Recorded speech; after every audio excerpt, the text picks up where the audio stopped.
Hola a todos, buenos días, saludos por allá. Bueno, vamos a continuar con el tema de máquinas. ¿Se acuerdan que el último tema que vimos era el tema de máquinas de estado finito, que eran maquinitas que se veían así? Sin embargo, bueno, no son las únicas máquinas que existen. Existen otras y vamos a analizar otras en este curso, en particular una que se llama máquinas de Turing.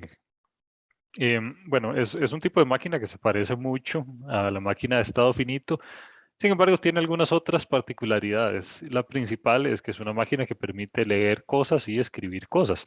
Entonces es muy interesante el tipo de cosas que se pueden resolver con esta máquina. Recordemos que cuando nos referimos a máquina, nos referimos a una máquina conceptual. Esto es algo que no existe, o sea, es abstracto. No es como que ustedes se pueden meter a Amazon y comprar una máquina de Turing, porque es algo que no existe físicamente, simplemente son modelos abstractos. Bueno, se llama máquina de Turing a un dispositivo abstracto que trabaja sobre una cinta de longitud infinita. Esto de longitud infinita significa que es una cinta muy grande, o sea que no se le conoce inicio y tampoco se le conoce fin. No es como que hay que estar preocupado porque la cinta en la cual estamos leyendo y escribiendo se vaya a gastar. A eso es a lo que se refiere acá con cinta de longitud infinita. Y como les digo, esto es un dispositivo hipotético que representa cualquier máquina de computación. Se llama máquina de Turing en honor a este señor que se llamaba Alan Turing, que fue un matemático inglés que creó eh, las bases para esta máquina conceptual en una revista que se llamaba Proceedings of London Mathematical Society, que es esta que está aquí, en 1936. Veamos qué interesante el año es 1936. Nosotros sabemos que, como cultura general, por ahí del año 1945 pasó un evento muy importante que es, bueno, la Segunda Guerra Mundial, ¿verdad? Eso es mucho decir. Eh, entonces, ven qué interesante. Alan Turing es contemporáneo de la Segunda Guerra Mundial y él estaba en Inglaterra, es inglés. Entonces, bueno, eso significa que la guerra le afectó de manera directa, porque bueno, la guerra fue en Europa principalmente, le afectó de manera directa a Alan Turing. De hecho, la historia de él es súper interesante. Era un matemático inglés, como dice acá, que creó un montón de cosas a temprana edad de su vida. De hecho, él murió bastante joven. Creo que al final se suicidó y a él lo condenaron por el hecho de ser homosexual. De hecho, le hicieron, creo que lo que se llama castración química, que bueno, antes ser homosexual era penado por ley y si a uno lo encontraban culpable de ese delito, digamos, tenía consecuencias. Entonces, bueno, las consecuencias que tuvo él fue que le hicieron castración química y después de eso le dio depresión y creo que se suicidó, que es una historia bastante trágica para una persona así.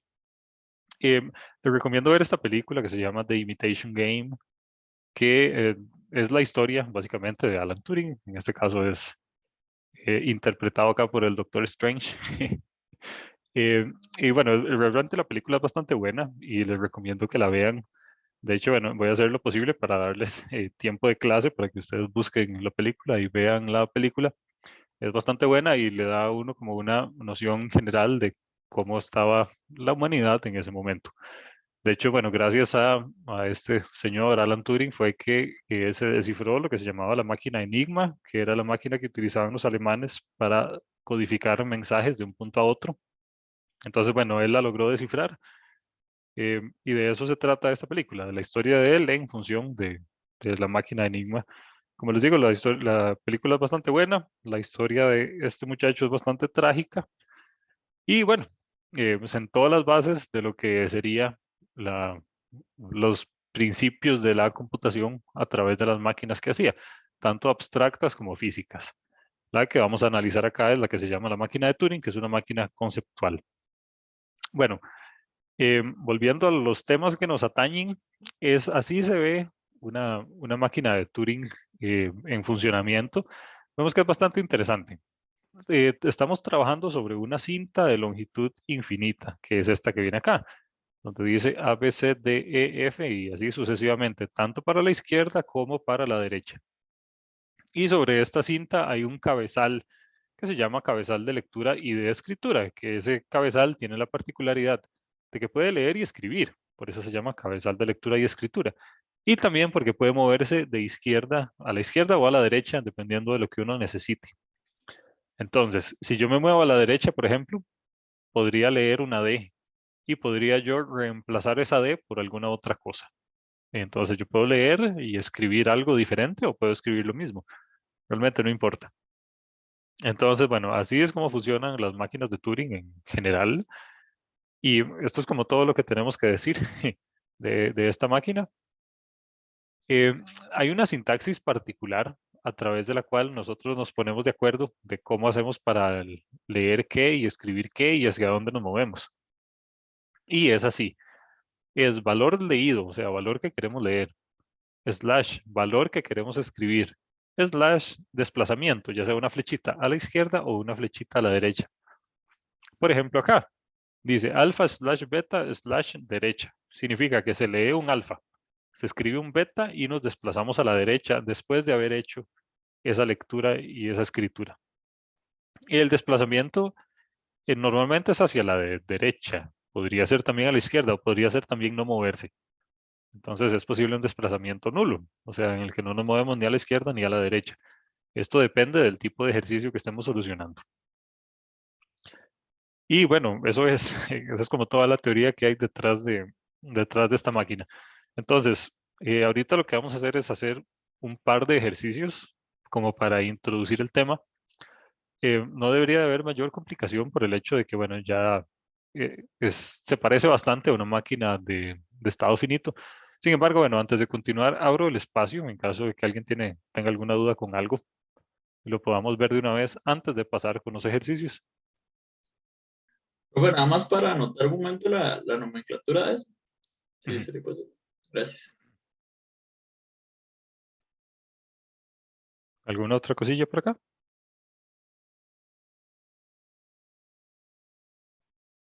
Ok, bueno. Entonces, como les decía, es importante ver esta película. Entonces, vamos a hacer dos ejercicios hoy. Significa que la clase de hoy va a ser bastante corta. Este curso de taller tiene la particularidad de que la materia de este curso es bastante pequeña. De hecho, este curso antes no tenía materia. Em, Cuando yo lo llevé, como ahí del año 2013, estaba empezando a tener materia, estaba empezando a tener temas. Pero antes de eso era únicamente como una ampliación del curso de intro, donde se tomaba ese tiempo para hacer proyectos. Y ahora sí tiene materia, pero tiene muy poca. Entonces, el hecho de que tenga tan poquita materia nos permite hacer este tipo de cosas. Entonces, por eso ustedes van a ver que la carga de clases del curso de taller no se compara a la carga del curso de intro. Entonces, bueno, por esa razón vamos a hacer hoy dos ejercicios nada más. La clase de hoy va a ser bastante corta y les doy tiempo para que ustedes vean esta película. Yo sé que el tiempo de clase ni siquiera alcanza para ver la película entera, que dura como 2 horas y algo, pero bueno, ahí ustedes buscan tiempo de otro lado también.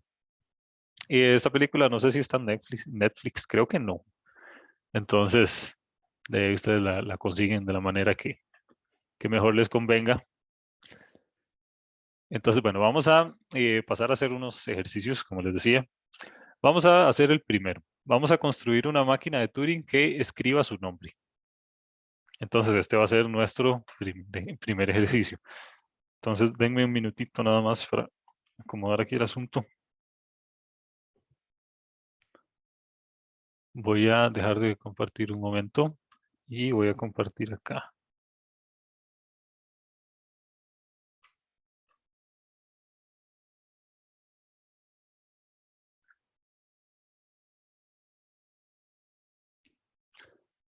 Estos eran los ejercicios que teníamos de la vez pasada de máquinas de estado finito. Ahora vamos a hacer lo mismo, pero con máquinas de Turing. Como les digo, este tema ya a este punto no debería de ser tan difícil por el hecho de que ya venimos saliendo del tema de máquinas de estado finito. Por cierto, con máquinas de Turing igual vamos a hacer un taller de una longitud parecida al taller de FSMs. Entonces, bueno, para que lo tomen en cuenta, seguro ese taller lo dejamos el viernes y van a tener una semana. Entonces, de este viernes dejamos taller, tienen una semana para hacerlo hasta el siguiente viernes.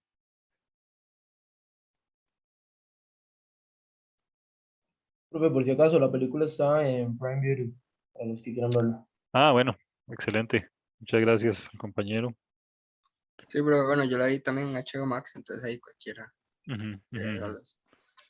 Sí, y bueno, si no tienen ninguna suscripción, eh, de ahí la podrían conseguir de otra manera también. Dejémoslo ahí. Creo que, de hecho, creo que la he visto en YouTube. Ahora, no sé si ya la habrán quitado, pero creo que en algún momento de la vida estuvo ahí.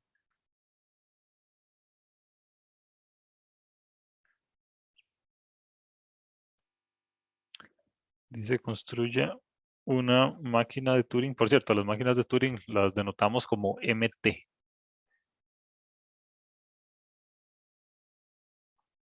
Que escriba su nombre. Vamos a... eh, mi nombre es muy largo, entonces, bueno, no vamos a escribir mi nombre, pero vamos a buscar el de alguno de ustedes que tenga nombre corto. De hecho, tenemos un compañero que se llama Alan, es un nombre que tiene 1, 2, 3, 4, 5. Tiene 5 letras, que es el que veo más pequeño. Bueno, entonces digamos que todos nos llamamos Alan.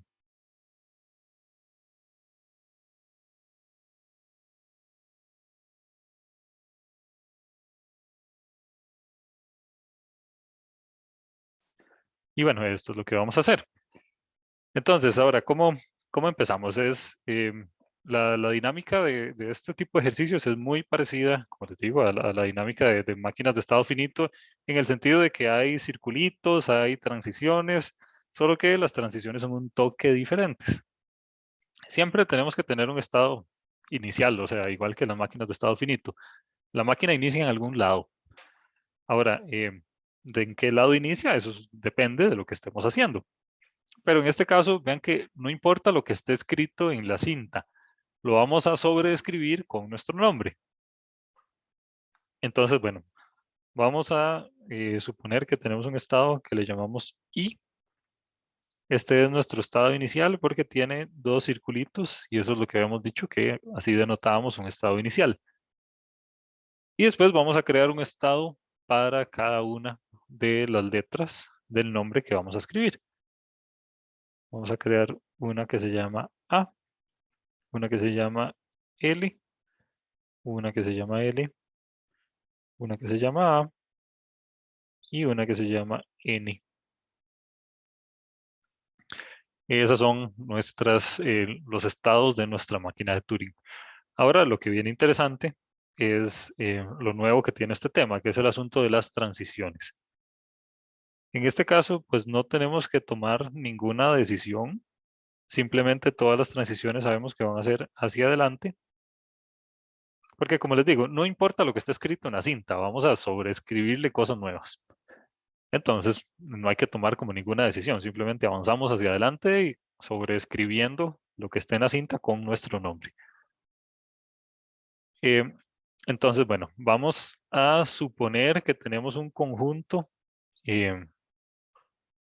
dame un toquecito para ver cómo era que le habíamos puesto, se me olvidó el simbolito que utilizábamos para denotar el alfabeto de entrada, se llama tau. Entonces vamos a decir que tau es igual a lo de siempre. Y vamos a suponer que en esta máquina vienen únicamente letras, pero podrían venir más cosas. Entonces vamos a decir que tenemos letras desde la A hasta la Z. Entonces, nosotros, como habíamos dicho, la sintaxis de esto era valor leído, slash, valor a escribir, slash desplazamiento.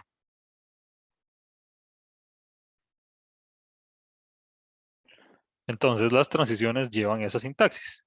El valor leído acá realmente no nos importa. Entonces vamos a decir que vamos a leer un tau. Esto significa que vamos a leer cualquier cosa que venga ahí. ¿Y qué vamos a hacer con eso que leemos? Nada. Entonces simplemente partimos del hecho de que leemos un tau, que tau puede ser cualquier cosa. Y vamos a escribir una A. Esto sí, escribimos una A y nos movemos a la derecha. Así es la primera transición. La segunda transición es parecida. Leemos un tau, escribimos una L y nos movemos a la derecha. La otra transición es leemos un tau, escribimos otra L y nos movemos a la derecha. La que sigue, leemos un tau, escribo una A y me muevo a la derecha. Y la que sigue, leo un tau, escribo una N y me muevo a la derecha. Y ya cuando la máquina llega aquí, pues ya terminó su proceso. Entonces, bueno, realmente esta es la solución de este ejercicio. Es bastante simple por el simple hecho de que bueno, ignoramos todo lo que tenía escrito la máquina, porque no hicimos nada con aquello que leímos. Entonces, esta es la solución de este ejercicio. Como les digo, no importa lo que hayamos leído, simplemente le sobreescribimos cosas nuevas y nos vamos moviendo a la derecha nada más.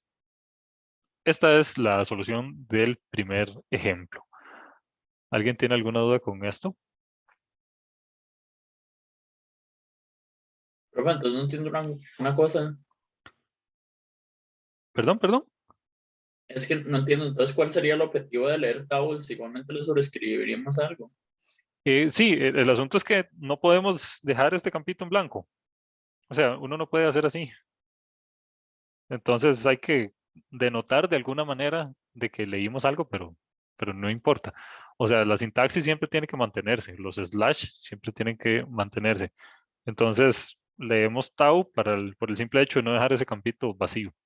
Nada más. Entiendo, gracias. Hay otras máquinas o otros ejemplos en los que sí hacemos algo con lo que leímos. Entonces, esa es como la diferencia.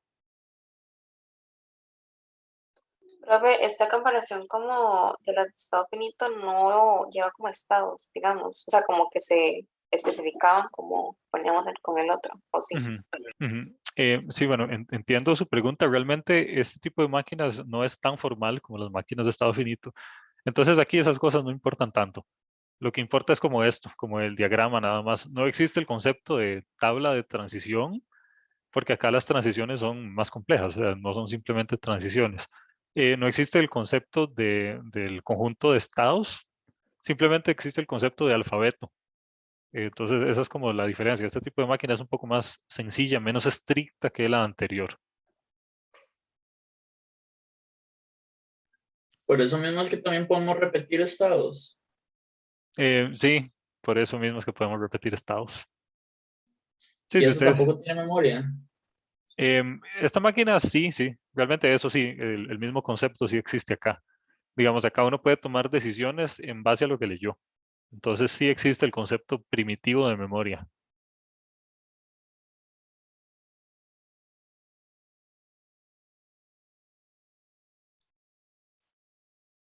¿Alguna otra cosilla por acá?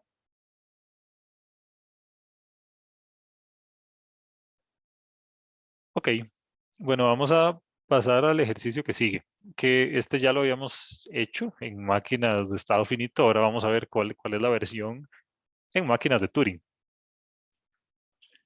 Em, Veamos, lo que dice es... toquecito. No, mentira. En realidad estaba viendo los ejercicios que no era. Sí, no, nada que ver. Estaba con los ejercicios de máquinas de estado finito y no con los de máquinas de Turing. El ejercicio 2 de máquinas de Turing es muy interesante. Dice, construya una máquina de Turing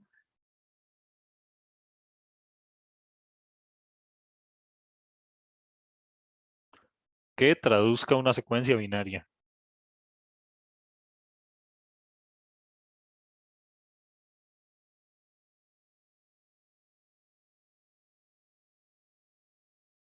Bueno, entonces supongamos que estas máquinas son un poquito más abstractas, porque ellas pueden leer todo, en este caso leen todo el abecedario, pero escriben solo, como por decirlo así, la que ellos necesitan, la que ellas necesitan. para Ajá, seguir continuando. sí, acá en este caso es que estamos ignorando lo que leímos, entonces ese tau significa que puede ser cualquier cosa, o sea, puede ser una B, una A, una Z, lo que sea. Entonces sí, es muy genérica en ese sentido, que no hay que especificar exactamente qué es lo que vamos a leer, como si pasaba con las máquinas de estado finito. Acá es como más genérica, o sea, está como un nivel de abstracción más arriba.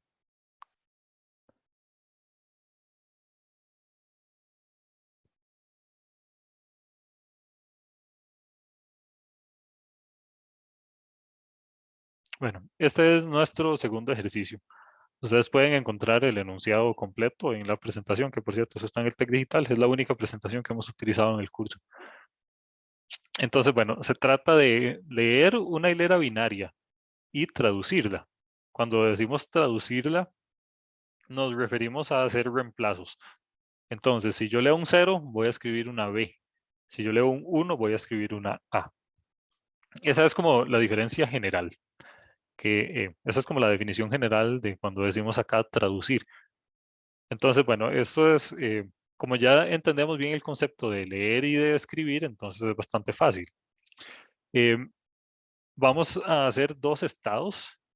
A un estado le vamos a llamar, no sé, A, y a otro estado le vamos a llamar B. Voy a crear un estadito acá que se llame A. Voy a crear un estado que se llame B.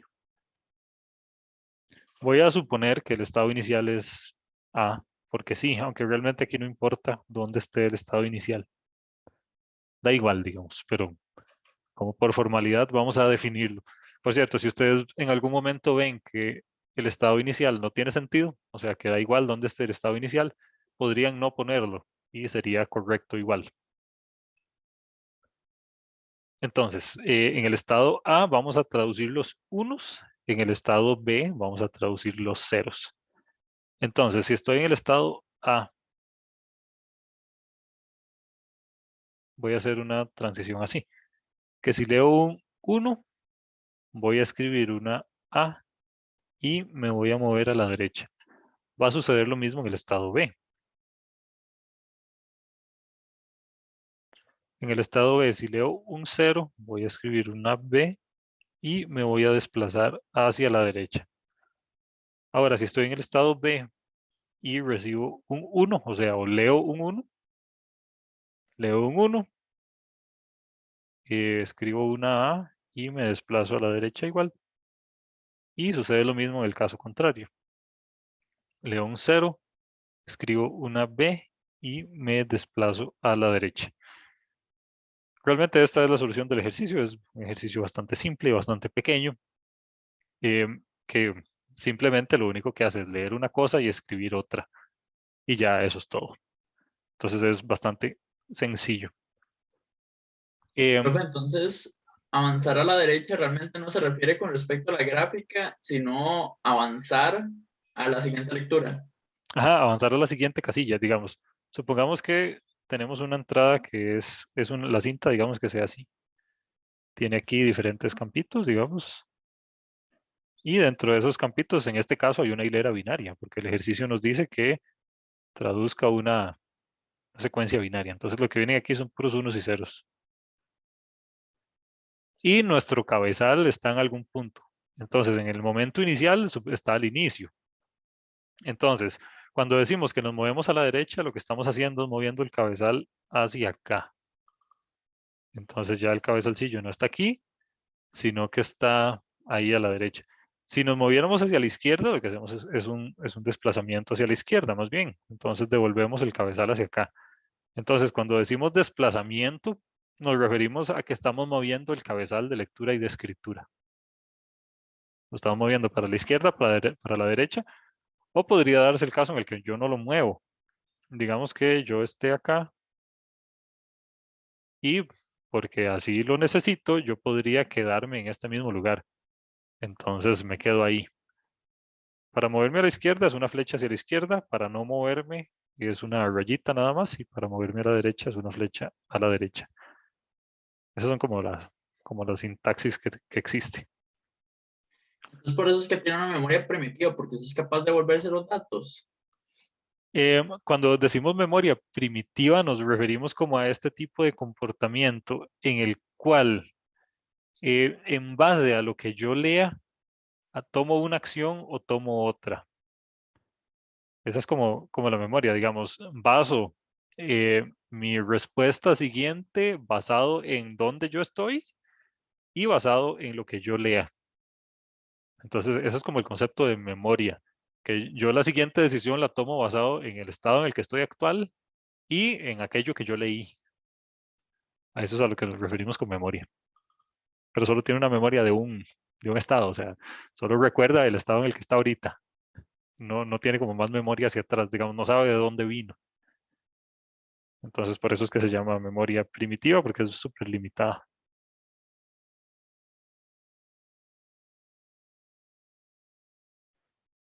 Ok. Entiendo, sí. ¿Alguna otra duda en torno a este ejercicio?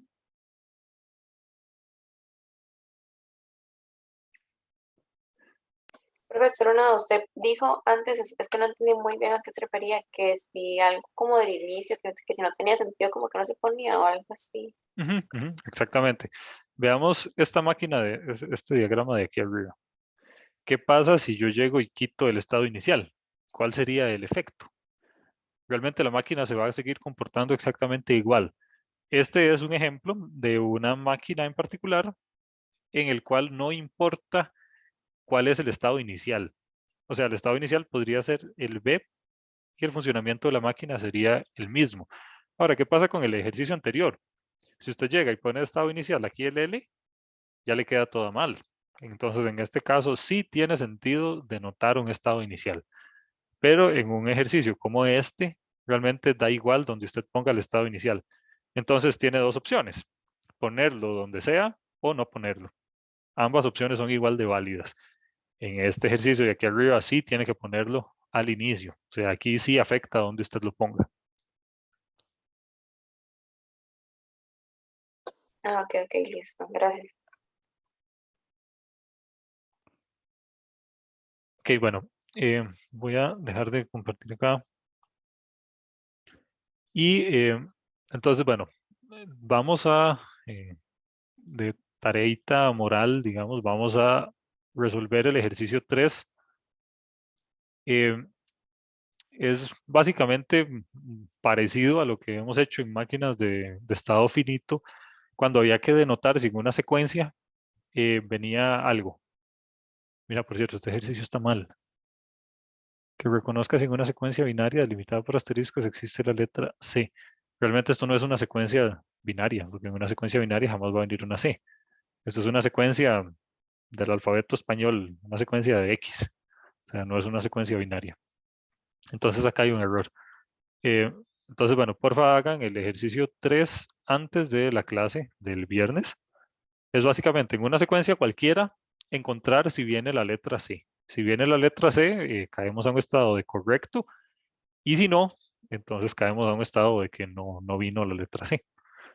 Entonces, porfa, ténganlo listo para antes de la próxima clase, y en la próxima clase vemos algunas dudas que puedan surgir respecto a esto. Y esa es la clase de hoy. Como les digo, les voy a dar chance para hacer esta tareita que les dije y para que vean la película, súper interesante. Realmente le da uno una visión quizá un poquito más amplia de lo que estaba pasando en ese momento. Entender bien el concepto del inicio de la computación ayuda bastante a asimilar los conceptos que estamos viendo actualmente.